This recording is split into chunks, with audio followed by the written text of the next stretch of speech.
Good morning, everyone. I'm Mike Arning, Director of Communication for Stewart Haas Racing, and certainly want to say thank you for your time this morning. Go ahead and offer up a few housekeeping items. What we'll do, we'll start off with a question and answer session, and again, please state your name and affiliation. One other item, questions regarding the accident will not be answered. The District Attorney in Ontario County, New York, Mike Tantillo, did a very thorough job of addressing those, and that will stand as the record. So we'll go ahead and introduce Tony Stewart, and we'll start off with any questions you may have. We have staff with microphones on either side, so please raise your hand, and my folks will come find you. We'll start with Dustin in the back, then Bob.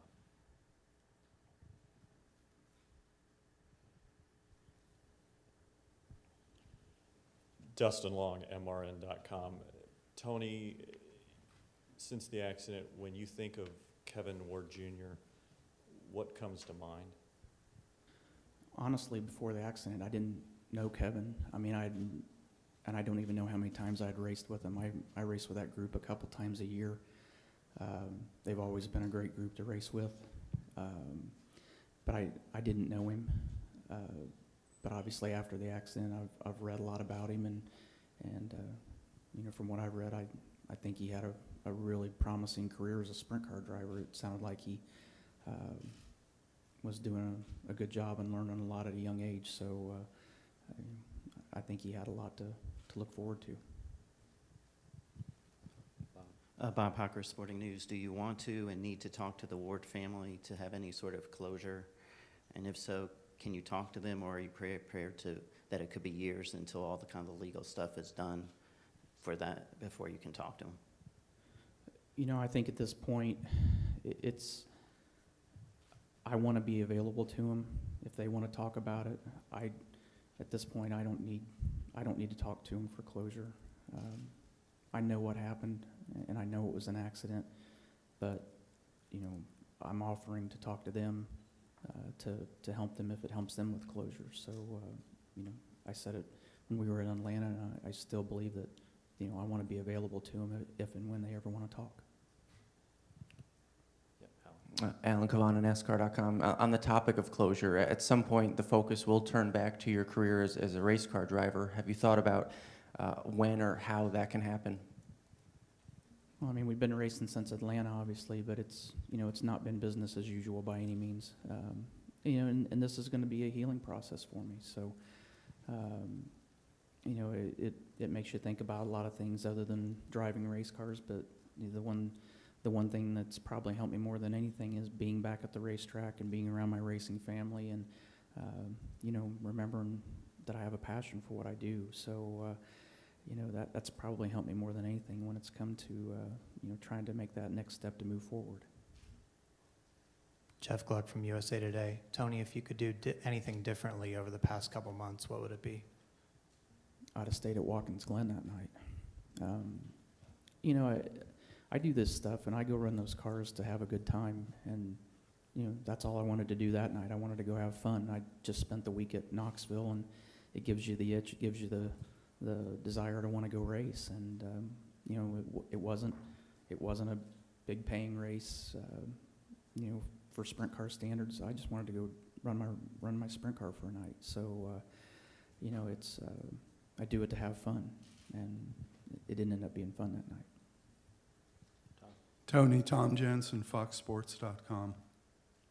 How have you been spending the time since the accident happened, and will your routine change now that you've been exonerated? You know, since we went back to Atlanta, basically I go from the motorhome to the car, and from the car to the trailer, and from the trailer back to the car, and that's literally all I've done since I came back. So, you know, even after Wednesday, here in Charlotte, I haven't left my house. You know, it's just awkward feeling, but you know, I think now I'll start doing some more things. I mean, I've got a lot of friends that have been supportive through this entire thing, and you know, there's a lot of people that have shown how much they cared, and it'd be nice to go and visit and talk with those people again. Louis Frank of Reuters to your left there. Thanks, Tony. Have you reconsidered or considered stop stopping driving sprint cars as a result of this year and your injury the year before? At this point, I don't really have, I'm not going to say I'm never going to get in one, but you know, when I got hurt, it was as soon as I got healed and as soon as things got settled in with the Cup car, I was set that I was wanting to get in one. But right now, I wouldn't even be able to give you a small idea of if and when I'll ever get back in a car. So at this point, I mean, I won't be in one for a while. Viv Bernstein, New York Times.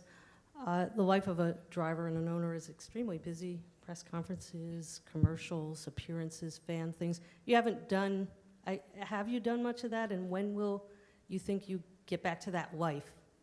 I haven't done any since the accident. And, you know, I think after talking with you guys today, we'll start getting back into doing meet and greets and appearances again.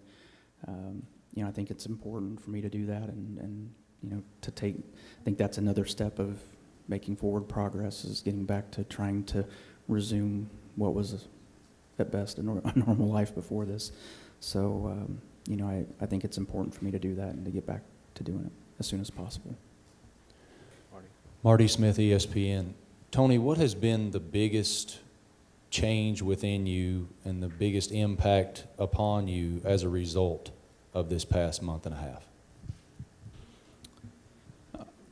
You know, I honestly think that, you know, when you're, and I'm not going to speak for professional athletes in different forms of sports, but, you know, as a race car driver, that's driving a race car, that's all that consumed my life. It's all I thought about, it's all I cared about, and everything else was second on down the list of priorities for me. And I think this has given me the opportunity to sit there and think about other aspects of my life and what they really are going to mean to me in the future. And you know, not that I don't love what I do, because I do love it, but it's not, you know, just like you guys, it's not what all we do all the time. There's more things to our life than what we have as a profession. So, you know, it's made me think about some of those other aspects of my life that kind of have been put on hold for years.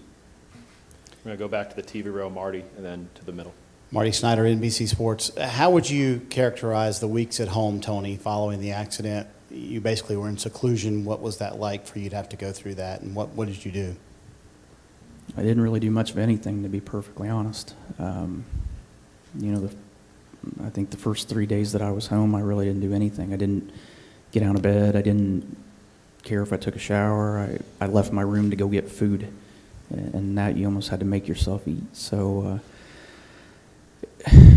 it's, you know, the first 3 or 4 days I didn't want to talk to anybody, didn't want to see anybody, I just wanted to be by myself. And but you finally get up, you finally start moving around a little bit, and you know, every day got a little bit easier, but it was a big drastic change from what I was used to, for sure. But you didn't have any desire to do anything. You just, all you thought about was what had happened, and asking yourself why did this happen. And so you just sat there for an entire, you know, days on end, sitting there asking questions and trying to come to terms with what happened and why it happened.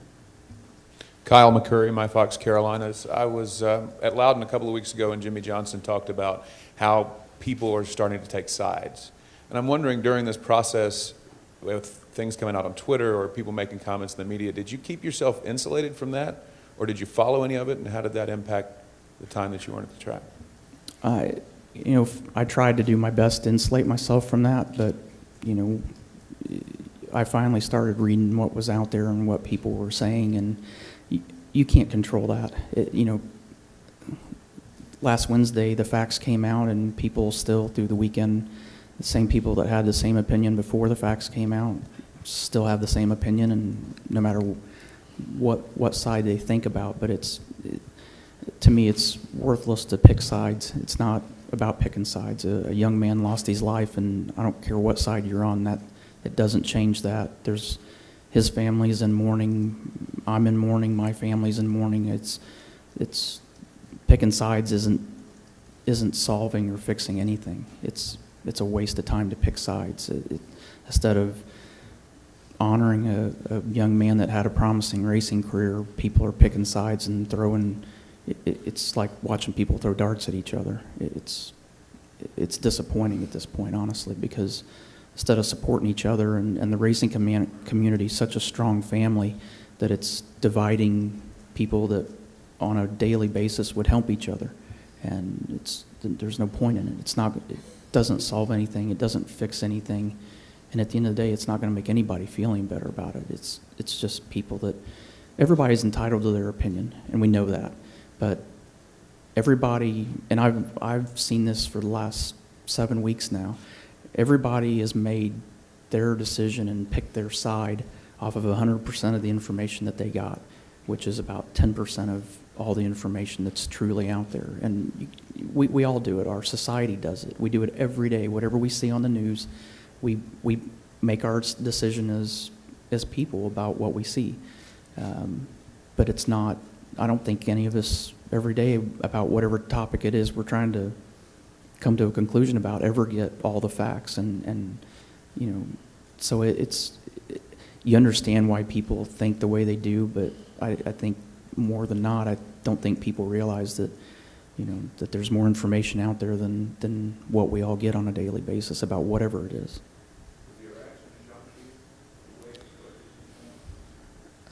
I guess it was more disappointing to me than anything.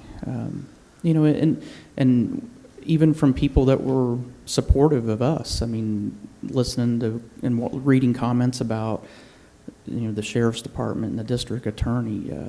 You know, they did a good job of taking the time that they needed to do to get all the facts and to come to a very thought out conclusion to this. And you want to sit there and tell people, hey, let them do their job. And but it just shows how passionate people are. I mean, if they were on our side or on Kevin's family side, I mean, they were passionate about that, and that's something I don't want to see go away. I don't want to see people lose their passion, but I think people need to understand that there were a lot more facts that they didn't understand and haven't seen. Doug Rice, Performance Racing Network. Hey, Tony. Obviously, the season is moving on. Yesterday, Kevin Harvick, great run. Kurt Busch, not as great. How much have you let yourself be engaged in that side of the process right now, as far as being the steward of Stewart-Haas Racing? I've let my team down from that standpoint. I haven't been able to you know, I've been a little bit of a cheerleader, but that's about all I've been able to contribute here the last 7 weeks. It's just, you know, like we mentioned earlier, it's been hard for me to just function day to day, and, you know, there hasn't been anything normal about my life the last 7 weeks, so it's been very hard to try to do anything to be productive to help those guys. It's you know, you try to be a cheerleader, you try to keep them pumped up about what they're doing, but other than that, I haven't been able to contribute too much. Eric Phillips from WSOC TV. Just wondering, you talk about being in seclusion and all that has meant. What does today represent for you? Having us all here, you called us all here together. What does today represent for you in terms of going forward? Well, you know, we knew everybody had questions, and we knew that everybody was going to want answers to what's going on. But, you know, I think more than anything, it was we wanted to be able to tell everything from the beginning. But it's, you know, like I learned Wednesday, everybody's got their opinions about what happens, and obviously the facts didn't matter to a lot of those people. They still have their opinions one way or the other, but you know, we haven't let anybody know what's been going on the last 6 weeks. I mean, we just kind of went through the motions as far as we're concerned, and you know, we knew a lot of you would have questions about what's been going on the last 6-7 weeks and how have we handled it. Marty Smith, ESPN. Tony, what was it like to learn from the district attorney that in the toxicology report, Kevin Ward was under the influence? Honestly, for me, it didn't change anything. To me, a young driver lost his life out of it. didn't matter why or what was going on. The end result was the same. And it's, you know, no matter what was said, it was still a tragic accident. So, you know, I know in my heart that it was 100% an accident, and that detail didn't mean anything to me personally.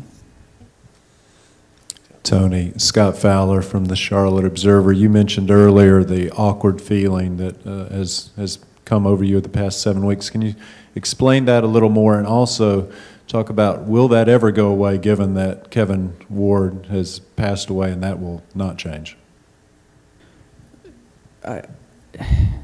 It's just been awkward because you know, I know what a typical day was like for me, and the things that were on my agendas for each day and what I thought about, and you kind of get in that pattern, and this was something that obviously changed that pattern drastically. So everything you thought about, everything you worked on, you stopped thinking about, you stopped working on, and this is all you thought about. And ask me the second part again. I think it will, and the reason I say that is, you know, I've had other people that I've known for years that have come to me and told me personal stories of tragedies that have happened in their life that a lot of us don't know about, and their experiences and their advice really has hit home for me, and I do believe as time goes on, it will be different every day. It may, I don't know if it'll ever get back to normal, but it will get better. Louis Franco, Reuters. Tony, since getting back in a car, rate your performance as a driver. Well, I could rate it before and after almost the same. I mean, my year hasn't been a stellar year by any means. You know, when we came back, you know, we had a decent day, started at Atlanta, and had an incident that derailed it. But I think yesterday was probably the best overall race from start to finish that we've ran. Probably one of the best ones this year that we've actually ran. I mean, I struggled on restarts. I couldn't get going very good the first 3 or 4 laps, but it seemed like after 10 laps or 15 laps, we were settling into a pace that was a top 5 race car. So, you know, we didn't have any major dramas on either side during the whole race. We actually put a whole race together, and you know, I know a 14th or 15th place finish isn't anything to brag about, but considering you know, the way our season's been, I mean, we finally put together a whole day that was consistent, and that meant a lot to us. Okay, we'll go Steve, Kyle, then we'll come back to Tom. Steve Post, Motor Racing Network. Tony, it's kind of a follow-up on Doug. Doug asked about you with your NASCAR involvement with Stewart Haas Racing, your short track industry, your empire with Eldora, with your USAC teams that are having great things, and with the World of Outlaw teams with Donnie Schatz. What has that been like for you over the last 7 weeks? I've watched and paid attention to what was going on, but I haven't been engaged in it. You know, I've watched our races that we had online at Eldora. I've watched the sprint car races online and listened to them online, but haven't been engaged with the teams, haven't been engaged with the drivers. Just, you know, we've just kind of been in our own deal. Hi, Tony. Tom Jensen, Fox Sports, over here. I don't know quite how to phrase this, but racing inherently is a dangerous sport. You've seen guys get killed in accidents over the years. If this would have been a situation where, you know, you guys were racing and he crashed and he perished in the crash, would it be something you would feel different about, or does the nature of, you know, him coming out on the track, did that change it all for you? Does that make sense? Yeah, it does. For me, I don't think it would change anything. I mean, I've worked really hard, and especially when I got hurt last year, while I was healing, I've spent all that time trying to defend sprint car racing and help, you know, try to help other drivers through the off season.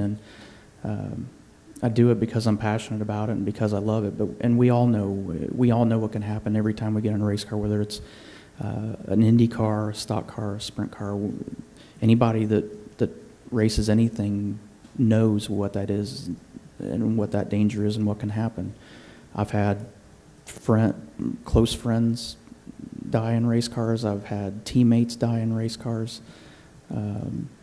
And there's nothing easy about it. I mean, like I said, the racing community is a very close-knit family, and that's, anytime you lose somebody in that family, there's drivers and team owners and crew members from other sports that may not have ever met that driver that feel for that family and that driver through their tragedy. So no matter what the circumstances, the end result is something that nobody ever wants to see. And you know, like I said, I've spent a lot of time trying to defend it and trying to help promote the sport, and you know, none of us want that to happen to anybody under any circumstances.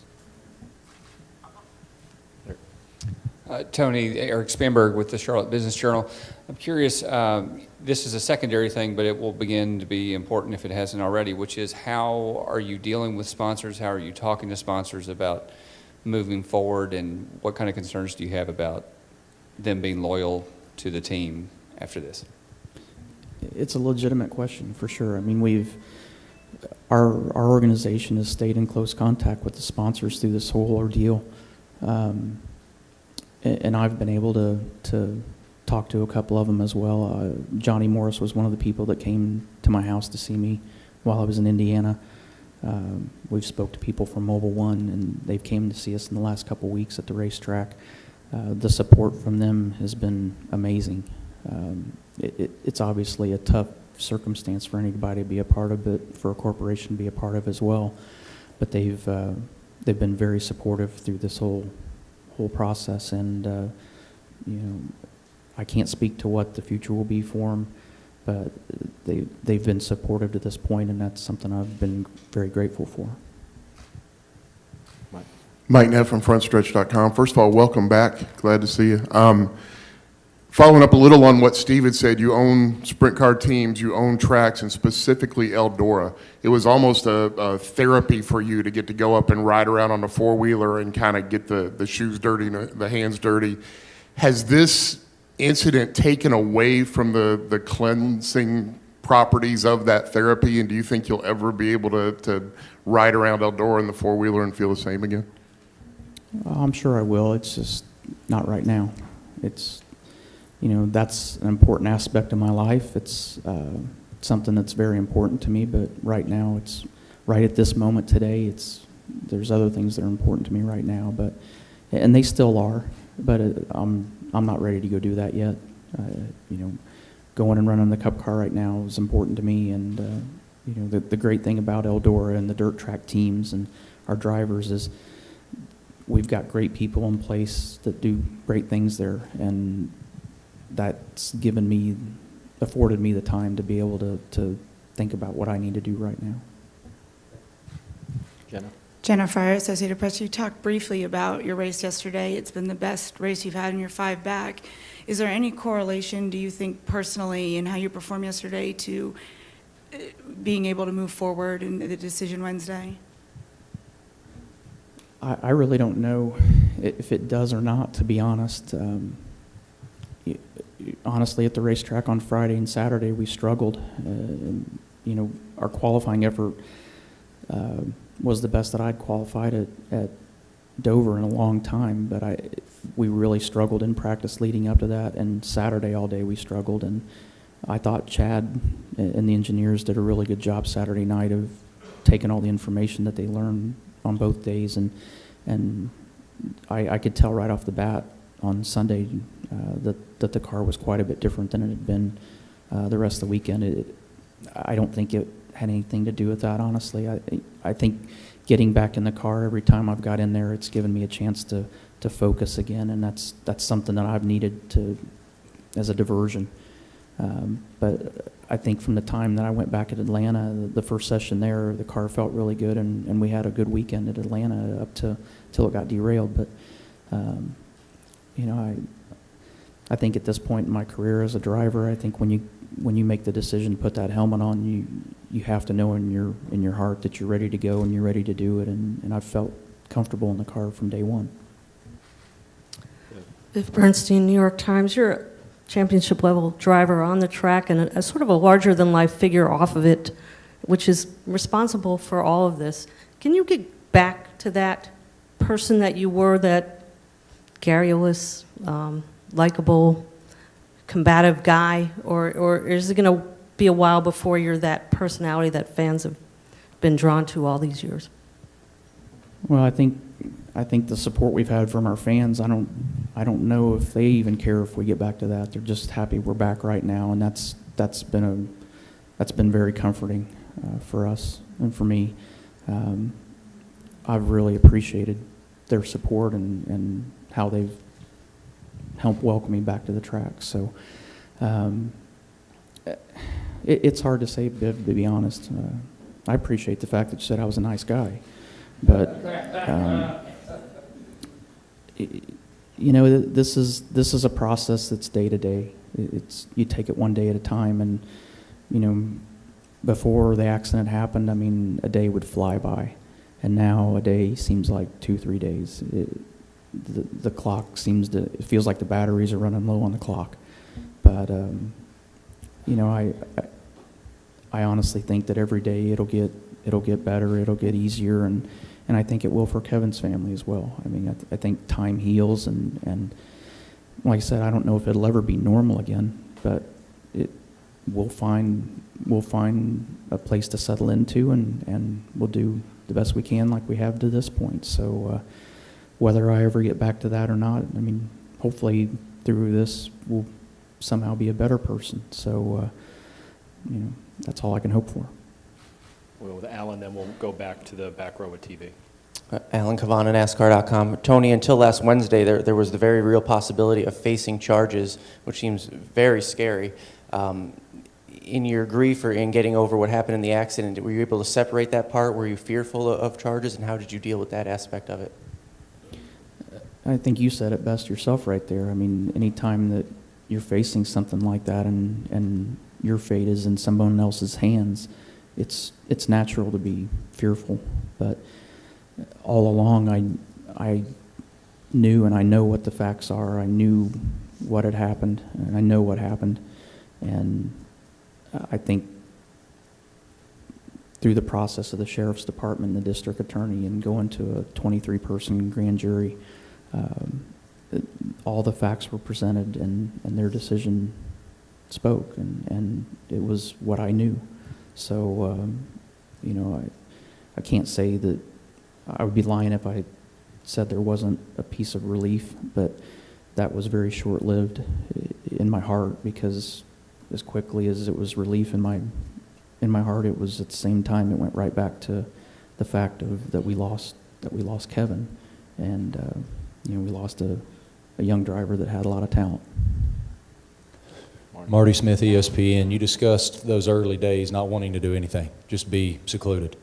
What thought, if any, throughout this process have you given to hanging it up altogether and just being done driving?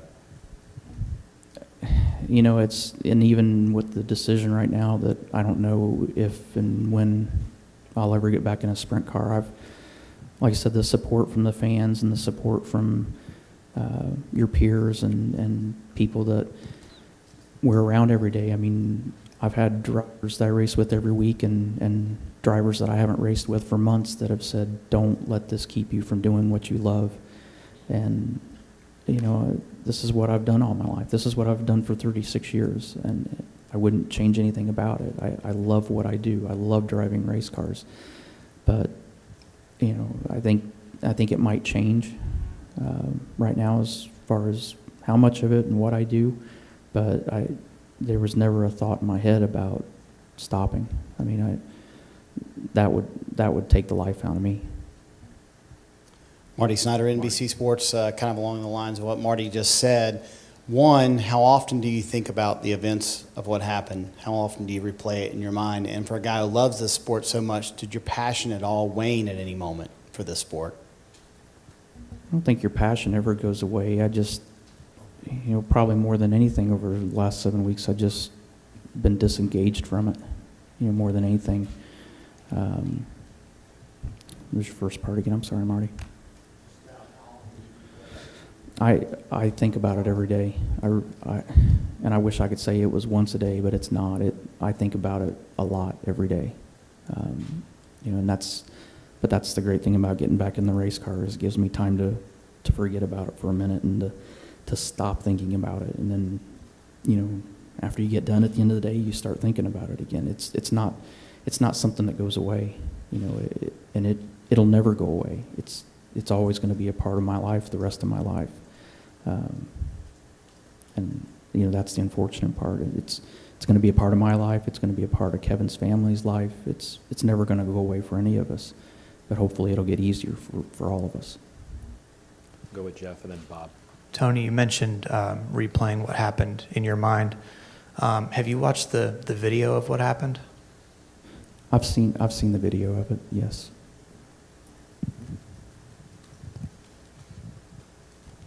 Bob Hocker, Sporting News. You said you were disappointed by some of the reaction, but are you hurt by what has been said about you and your role in this tragedy? And since it's a sponsor-driven sport, do you feel like you need to do or can do anything to kind of repair your reputation? Ask me the first part again. These two-part things, I got a short mind, so. You said you were disappointed by some of the reaction, but Yeah. Initially, yes. Initially, I was hurt by some of the things I read, but then I looked at who they were from, and it's people that have never met me, have never spent time with me, don't know me, and again, they're making a judgment off of either what was presented and what the facts were that they had, or they were people that didn't like me to begin with, and it didn't matter what the facts were. So I really stopped wasting my time worrying about it. Like I said, I know what happened. I know what the facts are, and that's all that matters. Kyle McCurry, My Fox Carolinas. A lot of these press conferences that have happened throughout the past few weeks, a lot of your fellow drivers asked about this situation, some of them saying they've attempted to reach out to you and text you, and some saying they hadn't heard back and that kind of thing. Just wonder, has there been certain ones that you've leaned on, talked to, that have helped you get through this? There have, and it's been done behind closed doors, and that's the way I want to keep it on for their behalf and my behalf. But yes, there's been a lot of support, and especially when the accident happened. Like I said, I didn't want to do anything, and so there's a lot of text messages. There's a lot of people that have reached out that I'm now starting the process of getting in touch with them and thanking them for their support and explaining to them why I didn't get back to them. That's probably been the hardest part.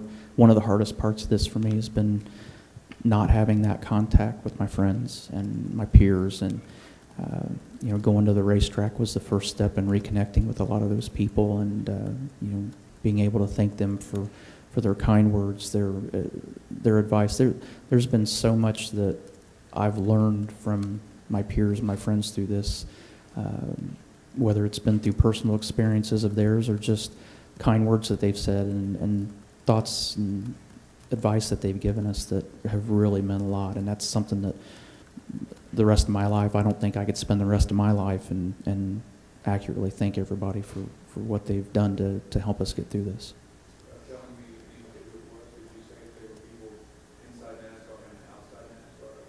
Both. It's been all across the racing community, in NASCAR, outside NASCAR, people that I've met along the way that aren't involved in racing at all, but are people that understand. So that's been a huge, huge part for me. All right, I think we're getting a little close to wrapping up, but we got Marty and then Dustin, I believe, in the back. Marty Smith, ESPN. I imagine a substantial moment of vulnerability for you must have been that walk to driver introductions at Atlanta. First time you've been in public, you don't know what people are thinking. What was it like to walk up there and hear what you heard from the grandstands? Honestly, at first, I thought I accidentally walked out in Dale Jr.'s spot. But it was very overwhelming. I'm glad I had sunglasses on.